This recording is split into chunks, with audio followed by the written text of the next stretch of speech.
My only idea, my only focus was to do my one play.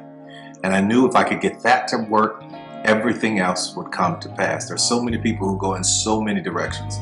This week they're doing this, and next week they're doing that, and next week they're doing this, and next week they're going to be in real estate, and the next week they're going to open a salon. And those kind of people are all over the place, and I usually try to get them to focus on one thing, one area. Put all of your energy into watering one area. If you spread the water across many seeds, you don't have as much water for one seed. So focus on one thing. Make it your priority and stick with it no matter what. No matter how many people told me no matter how many people lied to me, no matter how many times I put the show up and nobody came. I remember when I did my very first show, I worked my butt off and saved $12,000 tax returns from H&R Block money. I saved it, worked hard, saved it myself, rented the 14th Street Playhouse, put that show up, thought that 1,200 people would come over a weekend, and 30 showed up, and I knew every one of them. But I didn't stop. That didn't deter me. That was in 1992. 93, same thing happened. 94, 95, 96, 97, up until 1998. Same devastation, nobody showing up in the audience. I was doing one show a year, working with different promoters, trying to get the show up, and nobody showed up. But I didn't stop. And what I say to you now, looking at me now, here, I am a human being. There's no difference between my humanness and your humanness. The only thing is, if you're trying to get there, you cannot stop believing in any way. No matter what anybody says, no matter what anybody tells you, you have to know it beyond knowing it. And it is a feeling. When something is for you, this is how I knew it was for me. When something's for you, there's a feeling that is deep down inside of you that will not allow you to let it go.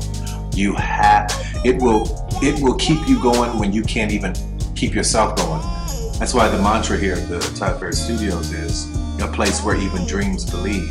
Because there comes a time in your life where you've worked and you've stressed and you tried to get there and you couldn't on your own, but you have a dream.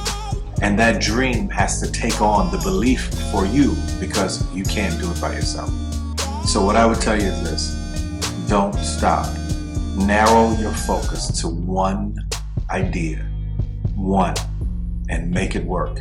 That will give birth to all the others. I wanted to use my gift to not only make us laugh, but to make us think.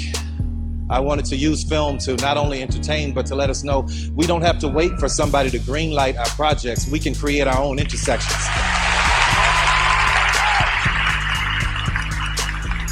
I wanted to use my television show to not only make us laugh, but to show us that we don't just have to act in the sitcom, we can own the show and the network.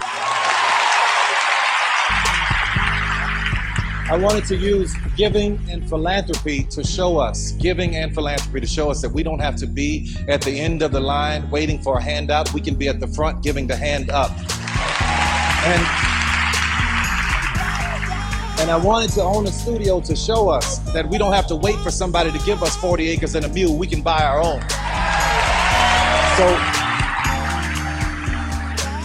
So I am grateful. And I wanted to use my childhood to let each and everybody know that no matter, you can be born into a whole lot of a nightmare, but God can usher you into a dream. Become the best you can be, because what I found very early on is that all of the power that you have and all of the strength that you have and all the ideas that you have are born in your uniqueness. And what makes you unique, and this may sound really silly, but it's just really true.